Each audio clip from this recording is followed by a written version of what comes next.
नमस्कार दोस्तों, इस वीडियो सीरीज में हम लोग पढ़ रहे हैं विज्ञान के वैसे सभी महत्वपूर्ण प्रश्न जो रेलवे की विभिन्न ऑफलाइन तथा ऑनलाइन परीक्षाओं में पूछे गए हैं। इस वीडियो में हम लोग फिजिक्स, केमिस्ट्री तथा बायोलॉजी के प्रश्नों को पढ़ेंगे। अगर आप इस वीडियो पर नए हैं तो कृपया इस चैनल को सब्सक्राइब कर लें तथा प्लेलिस्ट में जाकर विज्ञान के और भी कई वीडियो हैं उन्हें भी देखें।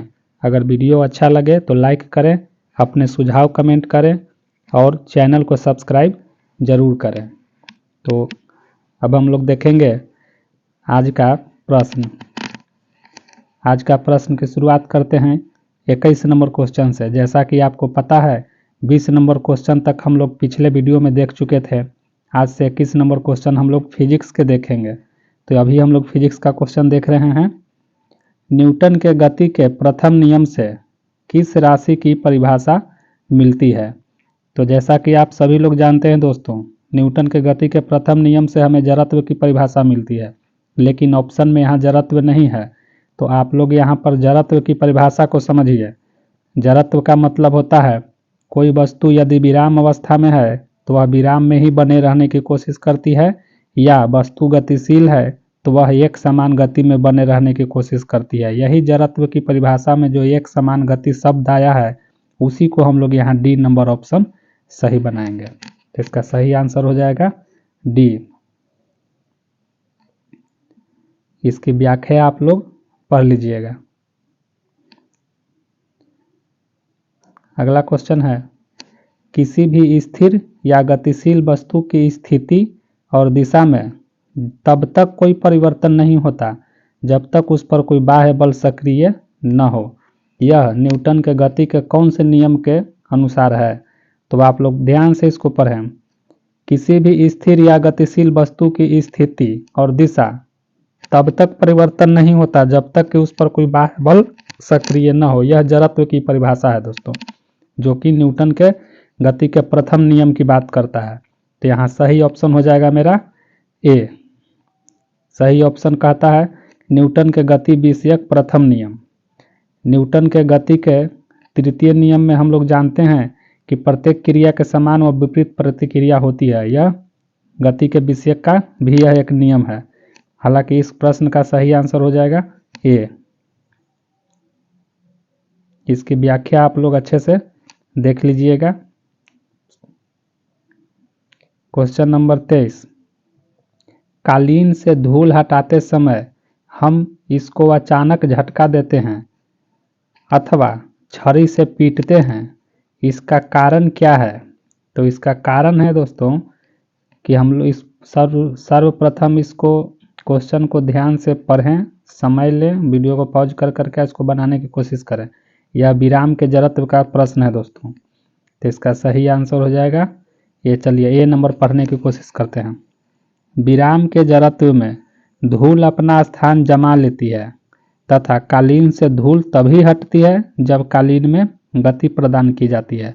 होता यह है कि जब कालीन पर धूल बैठी रहती है तो कालीन के सतह पर धूल की स्थिति विराम स्थिति में रहती है।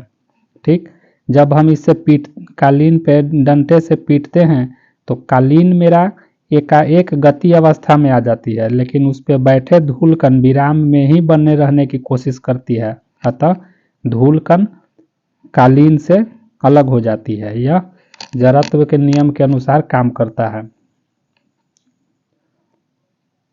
और सही ऑप्शन ए सही इसका हो जाएगा। व्याख्या इसकी आप लोग पढ़ लीजिएगा। व्याख्या पढ़िए, जरूर व्याख्या पढ़िएगा तो आपको प्रश्नों को, एक प्रश्न से कई प्रश्न बनते हैं दोस्तों, इसीलिए व्याख्या सहित मैंने यहाँ लाया है। आपको व्याख्या जरूर पढ़नी चाहिए। किसने कहा है एक पिंड विराम अवस्था में तब तक रहेगा जब तक कि बाहरी बल पिंड पर कार्य नहीं करता? यह कहा है दोस्तों न्यूटन ने। कब कहा है? तो जड़त्व के नियम के समय यह बात कही है। व्याख्या पढ़ लीजिए। यह होता ऐसा है दोस्तों कि जड़त्व के नियम को ही कई तरीके से कहा जाता है। बात एक ही रहती है, तरीके अलग अलग होते हैं।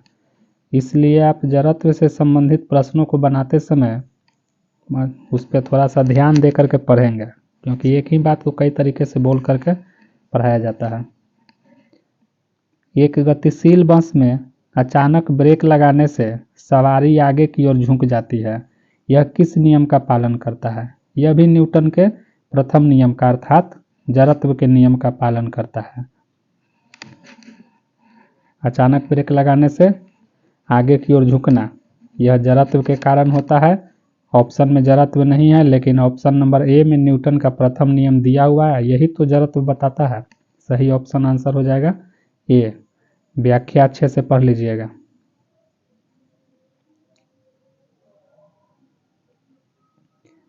न्यूटन के गति का कौन सा नियम जड़त्व की व्याख्या करता है? तो प्रथम नियम।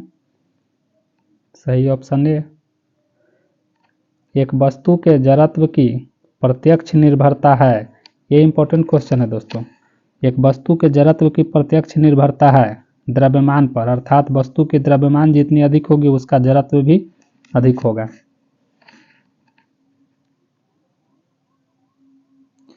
इसकी व्याख्या में पढ़ लीजिए। जड़त्व सदैव द्रव्यमान के सीधे समानुपाती होता है। जड़त्व के अंतर्गत कोई वस्तु तब तक अपनी विराम अवस्था में रहती है जब तक कि कोई बाह्य बल उस पर आरोपित नहीं किया जाए। अगला क्वेश्चन, जड़त्व का नियम सर्वप्रथम किसने दिया था? जड़त्व का नियम सर्वप्रथम दिया था गैलीलियो ने। न्यूटन से बहुत पहले के गैलीलियो थे, उन्होंने ही यह बताया था। बाद में न्यूटन साहब ने इसकी और विस्तृत व्याख्या की थी। गुरुत्वाकर्षण नियमों के आविष्कारक कौन थे? गुरुत्वाकर्षण नियम का आविष्कारक न्यूटन थे। इन्होंने ही सर्वप्रथम बताया था कि दो द्रव्यमान एक दूसरे पर गुरुत्वाकर्षण बल लगाते हैं। देखिए कितनी बार यह परीक्षाओं में पूछा गया है। इसी प्रश्न को देखिए पूछता है, गुरुत्वाकर्षण के नियम का प्रतिपादन किसने किया था? सही ऑप्शन बी है इसका, न्यूटन साहब ने किया था। आप लोग जानते होंगे क्योंकि यह काफ़ी पॉपुलर क्वेश्चन है। इसकी व्याख्या को ध्यान से पढ़िए। न्यूटन ने अपनी पुस्तक प्रिंसिया में गुरुत्वाकर्षण का नियम दिया था। यह भी प्रश्न पूछता है दोस्तों कि प्रिंसिया नामक बुक किसने लिखी थी? तो न्यूटन साहब ने लिखी थी। गुरुत्वाकर्षण के नियम के अनुसार पृथ्वी हर वस्तु को अपनी ओर खींचता है। इसकी व्याख्या इसमें काफ़ी डिटेल में दिया हुआ है। आप वीडियो को पॉज कर करके ध्यान से इसको पढ़ लीजिएगा। यहाँ एक चीज़ मैं कहूँगा कि याद कर लीजिएगा, कैपिटल जी क्या होता है? तो कैपिटल जी गुरुत्वाकर्षण नियतांक है। इसका मान 6.67 × 10⁻⁻11 न्यूटन मीटर स्क्वायर प्रति किलोग्राम स्क्वायर होता है। यह कई बार पूछता है कि कैपिटल जी का मान क्या है और कैपिटल जी का एसआई यूनिट क्या है, एसआई मात्रक क्या है, दोनों पूछा जाता है। इसको भी आप लोग पढ़ लीजिएगा। मैं इसीलिए व्याख्या सहित लाया हूँ ताकि एक प्रश्न से कई प्रश्न बन भी जाएं तो आप उसे बना सकें। चूँकि यह इतिहास नहीं है दोस्तों, यह साइंस है। यहाँ एक प्रश्न में कई प्रश्न छुपे रहते हैं, इसीलिए प्रत्येक प्रश्न को ध्यान से पढ़ना है। रेखीय संवेग संरक्षण बराबर होता है। रेखीय संवेग संरक्षण किसके बराबर होता है? तो ऑप्शन नंबर ए प्रथम नियम, द्वितीय नियम, तृतीय नियम, इनमें से कोई नहीं। इनमें से कोई नहीं। प्रथम नियम जड़त्व का कहता है, द्वितीय नियम में बल की परिभाषा मिलती है, तृतीय नियम में क्रिया के विपरीत और बराबर प्रतिक्रिया होती है, इसके बारे में है। यहाँ सही आंसर डी हो जाएगा। इनमें से कोई नहीं। इसकी व्याख्या देखिए। रेखीय संवेग संरक्षण निकल कर आता है कहाँ से? तो न्यूटन के द्वितीय और तृतीय दोनों नियमों के योग से निकल करके आता है। इसी वजह से इसका सही आंसर इनमें से कोई नहीं था। रॉकेट के ऊपर जाने का सिद्धांत भी संवेग संरक्षण पर आधारित है। हालांकि रॉकेट के ऊपर जाने का सिद्धांत, इस पर कई तरह के कन्फ्यूजन होते हैं दोस्तों। कहीं जगह दिया रहता है न्यूटन का तृतीय नियम, कहीं जगह लिखा रहता है संवेग संरक्षण के सिद्धांत पे। हालांकि दोनों ऑप्शन एक साथ कभी नहीं मिलते हैं, तो कभी कभी न्यूटन का तृतीय नियम भी दिया जाए तो उसको भी सही बना सकते हैं, अन्यथा संवेग संरक्षण के सिद्धांत पर यह रॉकेट काम करता है, इस पर भी बना सकते हैं। अगला क्वेश्चन, व्यक्ति का भार उस लिफ्ट में अधिक होगा। चलिए इसको समझने की ज़रूरत है। व्यक्ति का भार उस लिफ्ट में अधिक होगा। कौन से लिफ्ट में व्यक्ति का भार ज़्यादा फील होगा, ज़्यादा महसूस होगा? पहला, इसके ऑप्शन को ध्यान से पढ़ते हैं। स्थिर वेग से ऊपर की ओर चलता है? नहीं। स्थिर वेग से नीचे की ओर चलता है? नहीं। ऊपर की ओर त्वरित होने वाले? सही। नीचे की ओर त्वरित होने वाले? गलत। देखिए इसका सही ऑप्शन हो जाएगा मेरा सी आंसर हो जाएगा। देखिए एक्चुअली ऐसा होता है कि कई बार प्रश्न पूछते हैं लिफ्ट से संबंधित, तो इसका हम थोड़ा सा डिटेल बताना चाहेंगे। देखिए जनरली हम लोग का जो लिफ्ट है, यह लिफ्ट जब ऊपर जाता है या नीचे आता है तो इस स्थिति में इसका वेग स्थिर रहता है। चाहे यह लिफ्ट ऊपर जाए या नीचे जाए, इसका वेग स्थिर रहता है, अर्थात इसमें त्वरण नहीं रहता है। जैसे ही लिफ्ट में त्वरण आएगा, हमें और आपको जब लिफ्ट में चढ़िएगा, लिफ्ट में जब खड़े रहिएगा तो अपने भार में कमी या वृद्धि महसूस होना शुरू हो जाएगा। तो इसलिए आप लोग लिफ्ट में चढ़ते होंगे तब पक्का महसूस करते होंगे, पता ही नहीं चलता है कि लिफ्ट ऊपर जा रही है या नीचे आ रही है, अर्थात उसका बनावट ही ऐसा है तो वह स्थिर वेग से ऊपर और नीचे होता है। लेकिन यहाँ प्रश्न हमारा पूछता है कि व्यक्ति का भार अधिक कब होगा, तो ऊपर की ओर त्वरित होने पर। ठीक, यही प्रश्न पूछेगा कि व्यक्ति का भार कम कब होगा, तो नीचे की ओर त्वरित होने पे। ये दोनों चीज़ें ध्यान रखिएगा, एक प्रश्न से 2-3 तरह के प्रश्न बनते हैं। इसी में पूछ दिया जाता है कि जब लिफ्ट स्थिर वेग से ऊपर या स्थिर वेग से नीचे चलता है तो व्यक्ति के भार में क्या होता है, कमी या वृद्धि या कोई परिवर्तन नहीं होता है। जब स्थिर वेग से अर्थात शून्य त्वरण से जब चलती है लिफ्ट तो भार में कोई कमी नहीं होती है। इसकी व्याख्या भी आप लोग देख लीजिएगा।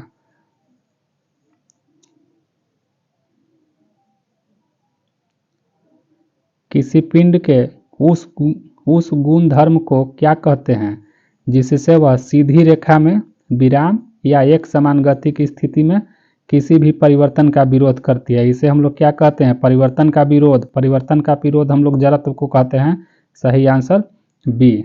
यहाँ क्लियर बता रहा है कि विराम का या एक समान गति का परिवर्तन होगा उसमें तो विरोध करेगा, तो विरोध तो जड़त्व के कारण ही होता है। सही आंसर बी, परिवर्तन का विरोध करना ही जड़त्व का काम है। अगला प्रश्न, किसी पिंड का वेग समरूप कहा जाता है। कोई भी पिंड है उसका वेग समरूप कहा जाएगा, यानी एक समान कहा जाएगा। कब, तो इसलिए ध्यान से समझिएगा इसको। किसी भी पिंड का वेग समरूप कहा जाएगा, यानी वेग एक समान। आप लोग जानते हैं कि वेग एक सदिश राशि है और सदिश राशि में दो चीज़ें होती है, परिमाण और दिशा। और जो राशियाँ सदिश है उसमें परिमाण है और दिशा है। जब परिमाण और दिशा दोनों नहीं बदले तभी हम लोग उसको एक समान कहेंगे। परिमाण या दिशा दोनों में से कोई एक या दोनों अगर बदलने वाला हो हम उसे एक समान नहीं कह पाएंगे।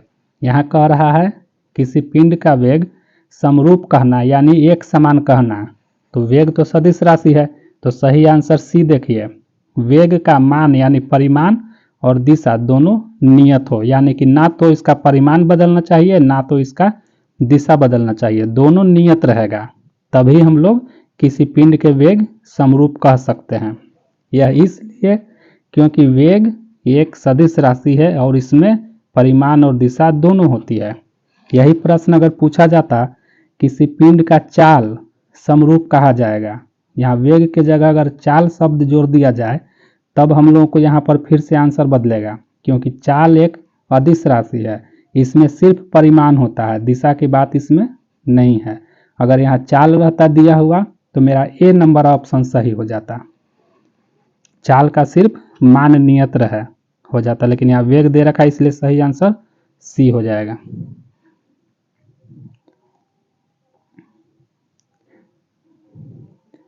अगला प्रश्न, एम द्रव्यमान का पिंड v वेग से एक दीवार से टकराता है और उसी चाल से वापस आता है, पिंड के वेग में परिवर्तन कितना होगा, 2mv। संवेग का फॉर्मूला हम लोग जानते हैं, द्रव्यमान गुने वेग, यानी कि P बराबर mv फॉर्मूला होता है संवेग का। और यहाँ बता रहा है कि दीवार से टकराता है और उसी चाल से वापस आ जाता है, तो इस स्थिति में संवेग में परिवर्तन 2m दुगना। इसको आप लोग व्याख्या को अच्छे से पढ़ लीजिएगा।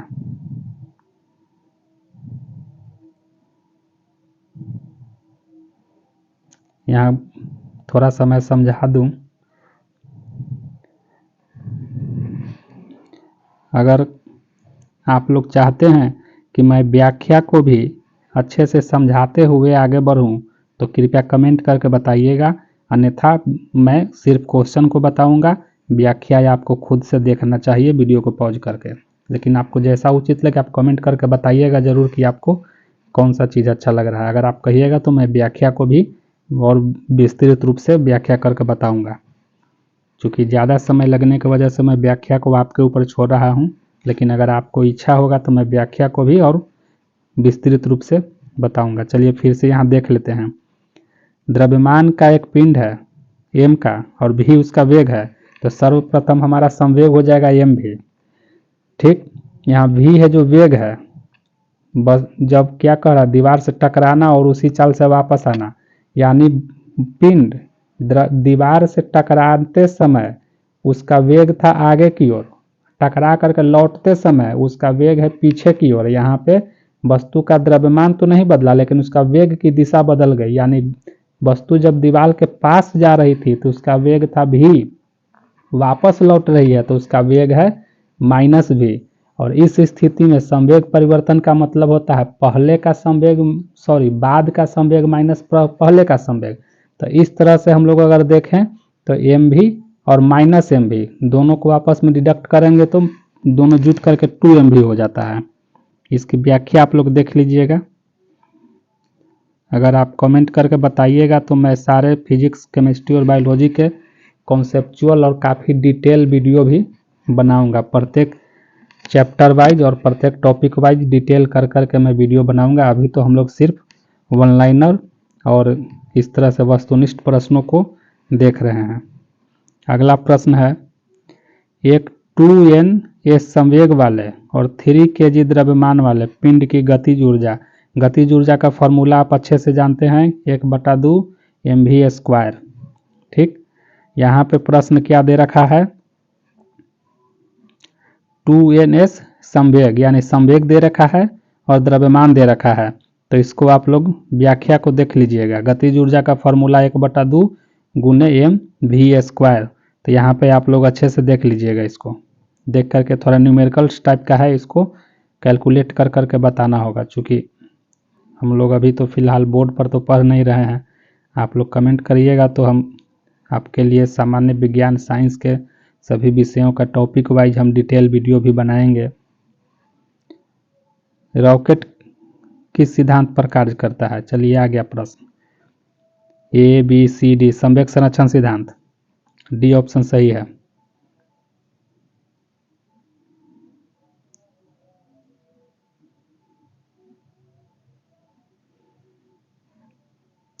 एक मछुआरा झील में फंस गया है।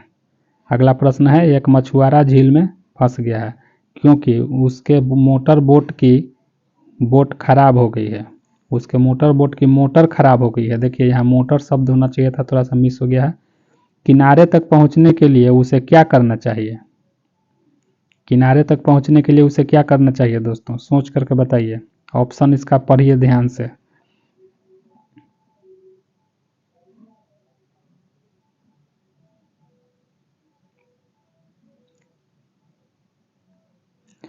सही ऑप्शन बी, यहाँ बी ऑप्शन सही बताया जा रहा है। पढ़िए, उसे इकट्ठा की हुई मछलियों को किनारों से दूर फेंकना चाहिए। ऐसा क्यों? चलिए इसको समझते हैं। ऐसा इसलिए कि जब वह मछलियों को जिस दिशा में फेंकेगा उस दिशा के विपरीत उसके शरीर पर एक बल लगेगा। जैसे मान लेते हैं कि अगर कोई व्यक्ति किसी वह मछुआरा नाव पर खड़े होकर के मछली को उत्तर दिशा में फेंक रहा हो, तो उत्तर दिशा में फेंकने के कारण मछली पे जितना बल उत्तर दिशा में लगा, न्यूटन के तीसरा नियम से उतना ही बल उसके शरीर पर दक्षिण दिशा में लगेगा।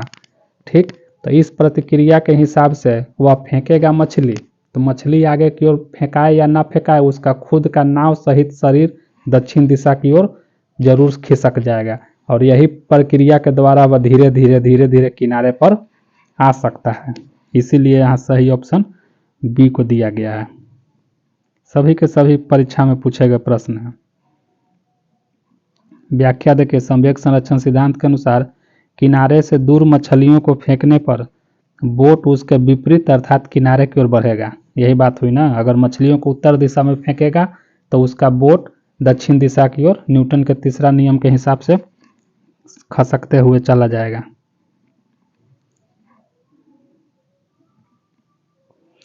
ऐसे चिन्ह से गुजरने वाले कण के लिए वेग को विस्थापन के मुकाबले में आलेखित किया जाता है। उसका वक्र कैसा होगा? एक दीर्घवृत्त होगा।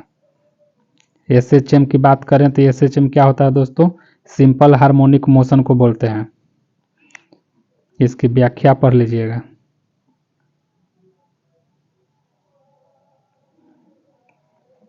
शून्य में स्वतंत्र रूप से गिरने वाली वस्तुओं की क्या होती है? तो त्वरण एक समान होता है, समान त्वरण होता है। इसको सी नंबर ऑप्शन हो जाएगा। जैसे किसी वस्तु को सीधे ऊपर से छोड़ देते हैं तो वह नीचे की ओर गिरती है, तो नीचे की ओर जब गिरती है तो उसमें त्वरण एक समान होता है, और उसका त्वरण कितना होता है? तो 9.8 मीटर प्रति सेकंड होता है। और इसी त्वरण के साथ एक समान त्वरण से वह वस्तु नीचे की ओर गिरती है। तो सही ऑप्शन सी सही हो जाएगा।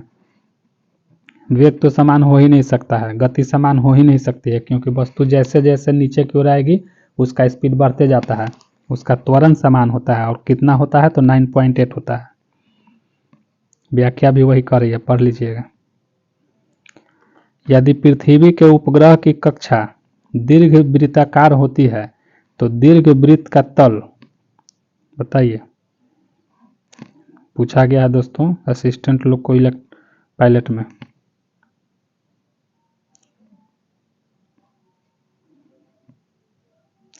इसका सही आंसर हो जाएगा डी, पृथ्वी पर गिर जाएगा। प्रश्न को अच्छे से समझते हैं। यदि पृथ्वी के उपग्रह की कक्षा दीर्घवृत्ताकार होती है तो दीर्घवृत्त का तल किधर होगा? तो पृथ्वी पर गिर जाएगा। इसका मतलब यह है कि कोई पृथ्वी से ऊपर उपग्रह छोड़ा गया है, और उस उपग्रह का जो कक्षा है अगर वह दीर्घवृत्ताकार हो तो वह दीर्घवृत्ताकार होने की वजह से वह क्या हो जाएगा? तो पृथ्वी के केंद्र की ओर चला आएगा खिंचा करके। इसकी व्याख्या पढ़ लीजिएगा। यदि पृथ्वी का कोई उपग्रह दीर्घवृत्ताकार कक्षा में घूमेगा तो पृथ्वी का केंद्र कक्षा के एक फोकस पर होगा, अर्थात दीर्घवृत्त का तल पृथ्वी के केंद्र से जाएगा। स्प्रिंग का काठिन्य है सही आंसर स्प्रिंग की भारवाहिता धारिता। अब यहां से हम लोग केमिस्ट्री का क्वेश्चन देखेंगे दोस्तों। 20 नंबर क्वेश्चन, बाकी 19 नंबर क्वेश्चन हम लोग केमिस्ट्री का पिछले वीडियो में देख लिए थे। प्लेलिस्ट में जाकर के पिछला वीडियो देखिएगा। चलिए यहाँ से केमिस्ट्री का हम लोग क्वेश्चन स्टार्ट करते हैं। तत्वों और यौगिक के अणुओं को किसके द्वारा दर्शाया जा सकता है? तत्व और यौगिक के जो अणु हैं उसको किसके द्वारा दर्शाया जा सकता है? तो रासायनिक सूत्र द्वारा है। तो आप जानते ही हैं कि तत्व और यौगिक के अणुओं को रासायनिक सूत्र के द्वारा ही दर्शाया जाता है। सही ऑप्शन ए।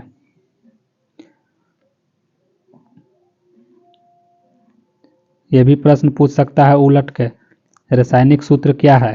तो सही आंसर हो जाएगा तत्व और यौगिकों के अणुओं को दर्शाने का तरीका। 21 नंबर क्वेश्चन, निम्न इलेक्ट्रॉनिक विन्यास किस तत्व को सूचित करता है? तो यह इलेक्ट्रॉनिक विन्यास कौन से तत्व को सूचित करता है? तो हम इसमें गिनेंगे इलेक्ट्रॉनों की संख्या। इलेक्ट्रॉन की संख्या हो जाएगा 2, 2, 4, 6, 4, 10, 1, 11, यानी इलेक्ट्रॉनों की संख्या 11, यानी कि उसमें प्रोटॉनों की संख्या भी 11। तो 11 प्रोटॉन की संख्या किस में होती है? तो सोडियम में होता है।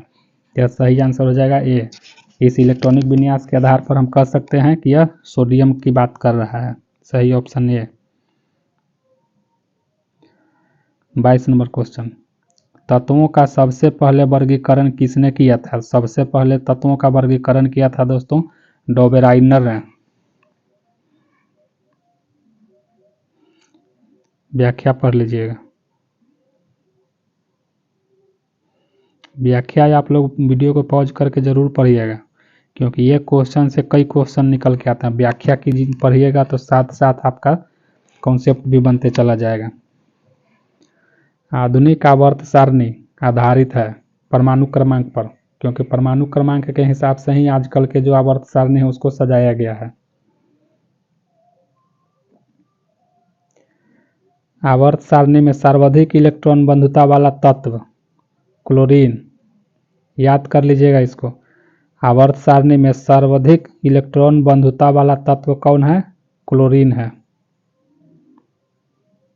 व्याख्या भी पढ़ लीजिएगा, इसको वीडियो को पॉज करके पढ़िएगा। अगला प्रश्न, आवर्त सारणी का दीर्घ रूप निम्नलिखित के फलन के रूप में तत्व गुण धर्म पर आधारित होता है।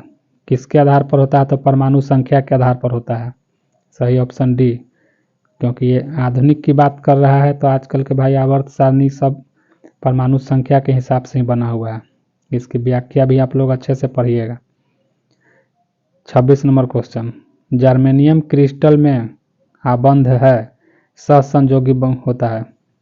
माने पूछ रहा है कि जर्मेनियम क्रिस्टल में कौन सा बंधन है? सहसंयोगी है। सही ऑप्शन बी, सिलिकॉन तथा जर्मेनियम आवर्त सारणी के 4a खंड में स्थित है। व्याख्या भी पढ़ते जाइएगा। आप इस क्वेश्चन को पढ़ पढ़ के खूब प्रैक्टिस कीजिए। 27, वह सबसे छोटा कण जिसमें उस तत्व के सभी गुण विद्यमान होते हैं परमाणु कहलाते हैं। ये तो परमाणु का डेफिनेशन हो गया। निम्नांकित में से कौन सा गुण धर्म ठोस, द्रव तथा गैसों के लिए भिन्न है? अणुओं की गति, अणुओं की गति के कारण ही कोई वस्तु ठोस है, कोई द्रव है, कोई गैस है। इसीलिए ठोस, द्रव और गैस के लिए भिन्न भिन्न गुण धर्म की बात करेगा तो वह हो जाएगा अणुओं की गति। ठोस, द्रव और गैस में अणुओं की गति भिन्न भिन्न होती है और इसी वजह से तो उनकी स्थिति है, कोई ठोस हो जाता है, कोई द्रव हो जाता है, कोई गैस हो जाता है। 29 नंबर क्वेश्चन, विखंडन की प्रक्रिया उत्तरदायी होती है। तो नाभिकीय विखंडन की बात कर रहा है, तो नाभिकीय विखंडन की बात करते हैं हम लोग तो देख रहे हैं यहाँ एटम बम में ऊर्जा मुक्त करने के लिए। ऑप्शन सी सही। सूर्य से, ऑप्शन नंबर 1 कहता है सूर्य से ऊर्जा मुक्त करना, तो यह संलयन की बात कर रहा है। बी नंबर हाइड्रोजन बम की बात कर रहा है, संलयन की बात होता है। सी नंबर एटम बम, यही नाभिकीय विखंडन की बात करता है। व्याख्या भी पढ़ लीजिएगा। 30 नंबर क्वेश्चन, सूर्य से ऊर्जा उत्सर्जित होती है नाभिकीय संलयन से। 2 हाइड्रोजन परमाणुओं का संलयन होकर के हीलियम बनता है जिसके वजह से वहां ऊर्जा मुक्त होती है। 31 नंबर क्वेश्चन, इनमें से सबसे छोटा कौन है? इनमें से सबसे छोटा इलेक्ट्रॉन है। अणु, परमाणु, प्रोटॉन, इलेक्ट्रॉन, सबसे छोटा इलेक्ट्रॉन है इनमें से। 32 नंबर क्वेश्चन, निम्नलिखित में से सबसे छोटा कण कौन है? तो यहाँ जो दे रखा है इसमें आपको प्रोटॉन हो जाएगा, यानी कि हम लोग पिछले प्रश्न में देखे थे उसमें इलेक्ट्रॉन सबसे छोटा हो रहा था, यहाँ पे इलेक्ट्रॉन नहीं दे रखा है तो यहाँ हमारा हो जाएगा आंसर प्रोटॉन।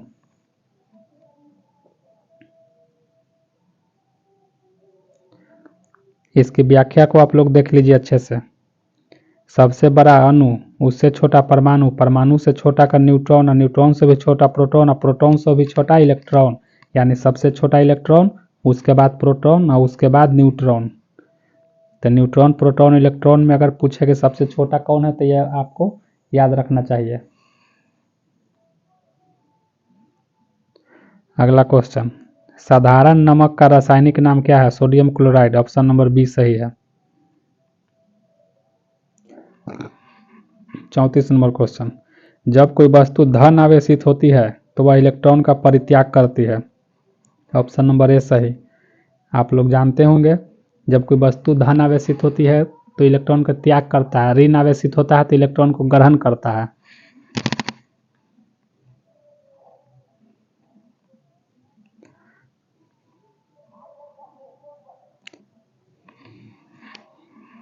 पैंतीस नंबर क्वेश्चन न्यूमेरिकल से दोस्तों, इसको आपको खुद से बनाना है। इसकी व्याख्या भी दी हुई है, आप लोग इसको देख करके समझिएगा। संभारिक क्या है? संभारिक शब्द से ही पता चलता है उसकी भार समान होनी चाहिए, समान भार। तो इसका सही आंसर हो जाएगा ऑप्शन नंबर ए। देखिए कह रहा है समान परमाणु द्रव्यमान, यानी कि द्रव्यमान समान होनी चाहिए एवं असमान परमाणु क्रमांक, संभारिक का यही परिभाषा है। ऑप्शन नंबर ए सही है। व्याख्या भी देख लीजिएगा। 37, दो तत्वों की परमाणु संख्या समान है, परमाणु संख्या समान है किंतु इनके गुण भिन्न भिन्न हैं, क्या कहलाते हैं? आइसोटोप। परमाणु संख्या समान होते हैं लेकिन इनके गुण अलग अलग हो जाते हैं, इसी को हम लोग बोलते हैं आइसोटोप।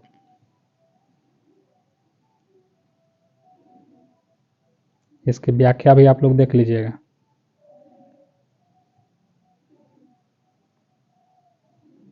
और 30 नंबर क्वेश्चन, नाभिक में प्रोटॉनों की संख्या और न्यूट्रॉनों की संख्या के योग परमाणु द्रव्यमान कहलाता है। द्रव्यमान संख्या, सही ऑप्शन बी। न्यूमेरिकल्स क्वेश्चन है, इसको आप लोग खुद से बनाइएगा।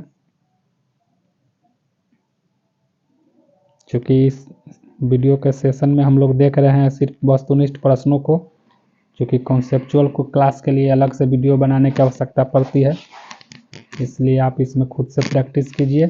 अगर आप लोग कहेंगे कि साइंस को एक अलग से क्लास पढ़ाया जाए सभी कॉन्सेप्ट को, तो उसके लिए अलग से वीडियो ज़रूर बनाएंगे।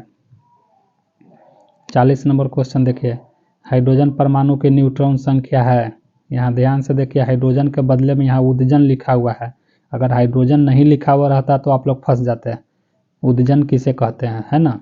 यहाँ उद्दजन किसको बोलेंगे? हाइड्रोजन को ही। हाइड्रोजन परमाणु के न्यूट्रॉन संख्या था, इसमें न्यूट्रॉन नहीं होता है, हाइड्रोजन परमाणु में न्यूट्रॉन नहीं होता है। 41, परमाणुविक संख्या जेड, द्रव्यमान संख्या ए, परमाणु में इलेक्ट्रॉन की संख्या, तो इलेक्ट्रॉन की संख्या हो जाएगा जेड।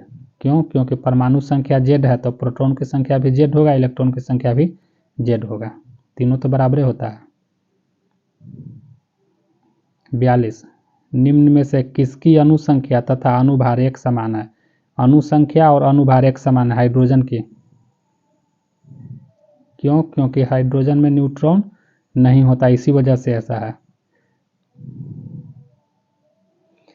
यहाँ से हम लोग प्रश्न देखेंगे दोस्तों बायोलॉजी का, चूँकि बायोलॉजी का 19 प्रश्न हम पिछले वीडियो में देख चुके थे, 20 नंबर प्रश्न यहाँ पर हम लोग देखेंगे। डीएनए का मूल मात्रक न्यूक्लियोटाइड्स है, इसको याद कर जाइएगा। डीएनए की मूल इकाई कौन होता है? तो न्यूक्लियोटाइड्स होता है। इसकी व्याख्या देख लीजिए। डीएनए की मूल इकाई न्यूक्लियोटाइड्स है। डीएनए की प्रत्येक चक्रदार रचना में 10 न्यूक्लियोटाइड्स पाए जाते हैं। इसको बहुत ही इंपॉर्टेंट बना करके याद कर दीजिएगा दोस्तों। प्रत्येक चक्र में 10 न्यूक्लियोटाइड्स पाए जाते हैं और बहुत यही 10 हों या 20 हों, जो भी हों, यही न्यूक्लियोटाइड्स से डीएनए बना हुआ है। यह बना हुआ होता है, न्यूक्लियोटाइड्स किससे बना हुआ होता है? तो इसकी व्याख्या पढ़ लीजिएगा। न्यूक्लियोटाइड्स बना हुआ होता है नाइट्रोजनी क्षार, पेंटोज शुगर और फास्फोरिक अम्ल का बना होता है। सोचिए, एक को 2 से मिलाना है। वैज्ञानिकों के नाम वगैरह दिए हुए हैं, इसको आप ध्यान से देख करके मिला लीजिएगा।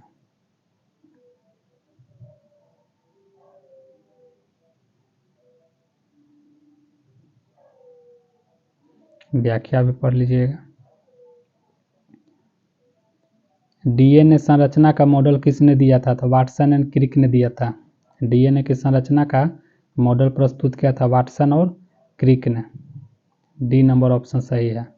व्याख्या देख लीजिए। 1953 में प्रसिद्ध विज्ञान पत्रिका नेचर में छपे एक लेख में जेम्स वाटसन तथा फ्रांसिस क्रिक ने पहली बार डीएनए की द्विकुंडलाकार यानी डबल हेलिक्स संरचना का मॉडल प्रस्तुत किया था। एकल स्ट्रैंडेड वाले डीएनए अणु कहाँ मिलते हैं? तो एकल स्ट्रैंडेड वाले डीएनए अणु कहाँ मिलते हैं? तो यहाँ ऑप्शन नंबर डी देखिए, 174 बैक्टीरियोफेज में मिलते हैं। यहाँ 23 नंबर प्रश्न को अच्छे से समझिए। हम लोग फिलहाल जानते हैं कि डबल स्ट्रैंडेड वाले डीएनए होते हैं, जिसे हम लोग डबल हेलिकल्स बोलते हैं। यहाँ एकल स्ट्रैंडेड वाले डीएनए की बात किया जा रहा है। एकल स्टैंडर्ड वाले डीएनए पाए जाते हैं, ऑप्शन नंबर डी देख लीजिए, इसमें पाए जाते हैं। इसकी व्याख्या देखिए, एकल स्टैंडर्ड वाले डीएनए अणु पाए जाते हैं कहाँ, तो बैक्टीरियोफेज में पाए जाते हैं। बैक्टीरियोफेज 174, और एक और दिया हुआ है कॉलीफेज विषाणु में। तो दो तरह के हैं, ये तो काफ़ी इंपॉर्टेंट क्वेश्चन बनेगा दोस्तों कि सिंगल स्टैंडर्ड वाले डीएनए किस में पाए जाते हैं, तो बैक्टीरियोफेज और कैलीफेज विषाणुओं में, इसको याद कर जाइएगा। निम्न में से कौन सी जांच एक बच्चे के पिता का निर्धारण करती है, तो डीएनए फिंगरप्रिंट। बच्चे के पिता का निर्धारण करने के लिए डीएनए फिंगरप्रिंट का यूज किया जाता है, ऑप्शन नंबर सी सही है। जीन का आकार होता है सर्पाकार होता है, ऑप्शन नंबर बी सही। व्याख्या देख लीजिए, जीन प्रत्येक कोशिका के गुणसूत्र में विद्यमान वंशगति की इकाई होती है। प्रत्येक कोशिका में हजारों जीन होते हैं। जीन डीएनए के बने होते हैं। जॉनसन नामक वैज्ञानिक ने सर्वप्रथम जीन शब्द का प्रयोग किया था। यह कैसा होता है, यह सर्पाकार होता है। 26 नंबर प्रश्न, किसी आबादी में जीनों के कुल योग को क्या कहते हैं, तो जीनों के कुल योग को जीन बस्ती कहते हैं। जीन बस्ती या जीन पूल कहते हैं, इसकी व्याख्या देख लीजिए। 27 नंबर क्वेश्चन, जेनेटिक इंजीनियरिंग तकनीक से निम्नलिखित में पहले किसे बनाया गया था, तो जेनेटिक इंजीनियरिंग टेक्नोलॉजी से सर्वप्रथम बनाया गया था ट्रांसजेनिक बैक्टीरिया को बनाया गया था। इसको याद कर लीजिएगा दोस्तों, जेनेटिक इंजीनियरिंग टेक्नोलॉजी से सर्वप्रथम बनाया गया था ट्रांसजेनिक बैक्टीरिया को। व्याख्या देखते हैं, जेनेटिक इंजीनियरिंग टेक्नोलॉजी से सर्वप्रथम ट्रांसजेनिक बैक्टीरिया को वर्ष 1973 में बनाया गया था, जबकि चूहे को इस विधि द्वारा 1974 में बनाया गया था। देखिए, इसको आप याद कर लीजिएगा, चूहे को बाद में बनाया गया था, उससे पहले ट्रांसजेनिक बैक्टीरिया को बनाया गया था। 28, एक कोशिका साइटोप्लाज्म जिस झिल्ली से जुड़ी रहती है उसे क्या कहते हैं, प्लाज्मा झिल्ली कहते हैं। ये प्रश्न है कि साइटोप्लाज्म जिस झिल्ली से जुड़ा हुआ रहता है ना, उस झिल्ली को क्या बोलते हैं, उस झिल्ली को प्लाज्मा झिल्ली बोलते हैं। सही ऑप्शन बी। 29 नंबर क्वेश्चन, निम्नलिखित की कोशिका सूक्ष्मतम जीवित कोशिका है, माइकोप्लाज्मा।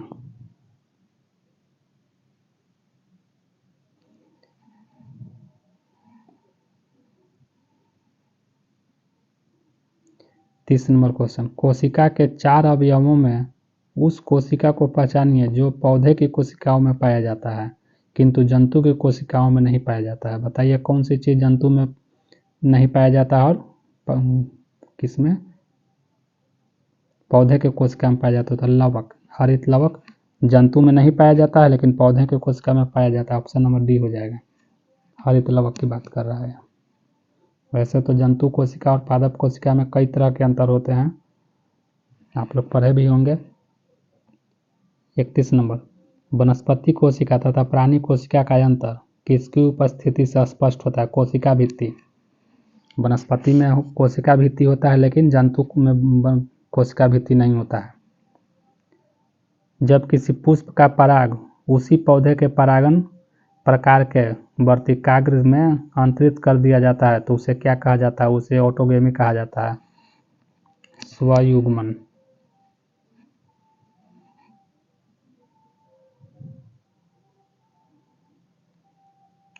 पौधों में गैसों का विनिमय किसके द्वारा होता है, पौधों में गैसों का विनिमय सभी के द्वारा होता है, स्टोमेटा के द्वारा, इलेक्ट्रिकल्स के द्वारा, क्यूटिकल के द्वारा, तीनों के द्वारा गैसों का विनिमय होता है, सभी के द्वारा। यहाँ सही आंसर हो जाएगा।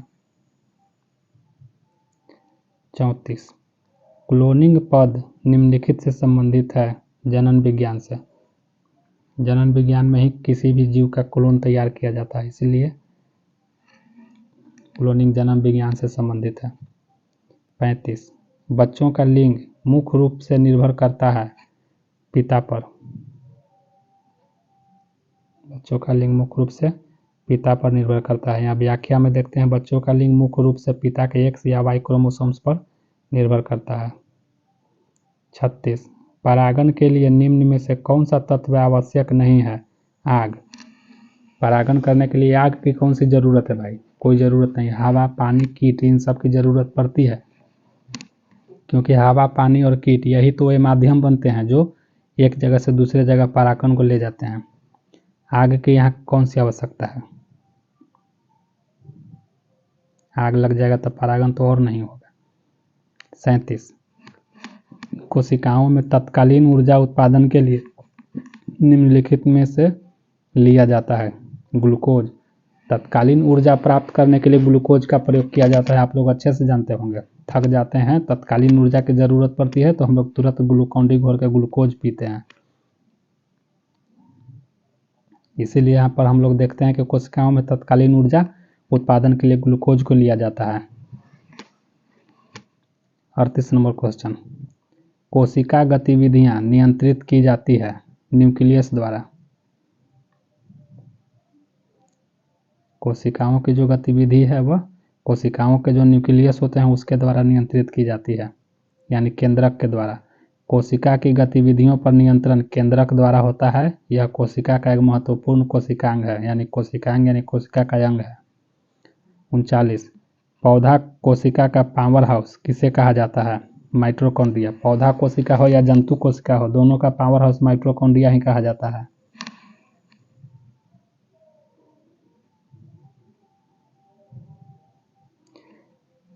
40 नंबर, आनुवांशिक इकाई है जीन का। सही ऑप्शन इसका डी हो जाएगा। इसकी व्याख्या काफ़ी लंबी चौड़ी है दोस्तों, इसको पढ़ लीजिएगा। 41 हमशक्ल या जुड़वा का जन्म तब होता है जब प्रायः एक ही लिंग के हों, यानी कि इसको फिर से सुनिए। जैसे जुड़वा बच्चे का जन्म लेना, बहुत रेयर केस में आप देखते होंगे कि एक मेल होगा एक फीमेल होगा, नहीं तो हम लोग कई बार देखते हैं कि जुड़वा अगर बच्चे होंगे तो दोनों मेल होंगे या दोनों फीमेल होंगे। इसीलिए यहाँ सी ऑप्शन सही दिया गया, प्रायः एक ही लिंग के जुड़वा जन्म होते हैं। प्रायः शब्द दिया गया है, इसका मतलब मैंडेटरी नहीं है कि ऐसा होगा। हमारे गांव में एक बच्चा जन्म लिया था, जुड़वा जन्म लिया है, लेकिन एक मेल है और एक फीमेल है। बहुत से लोग चौंक गए थे कि तो पहली बार ऐसा देख रहे हैं। इसका मतलब है कि कभी कभी जुड़वा बच्चे जन्म लेते हैं तो ऐसा होता है कि उसमें एक मेल हो जाए और एक फीमेल हो जाए, नहीं तो जनरली दोनों मेल रहेंगे या दोनों फीमेल रहेंगे। बट कभी कभी रेयर केस में ऐसा होता है कि एक लड़का और एक लड़की जन्म लेती है।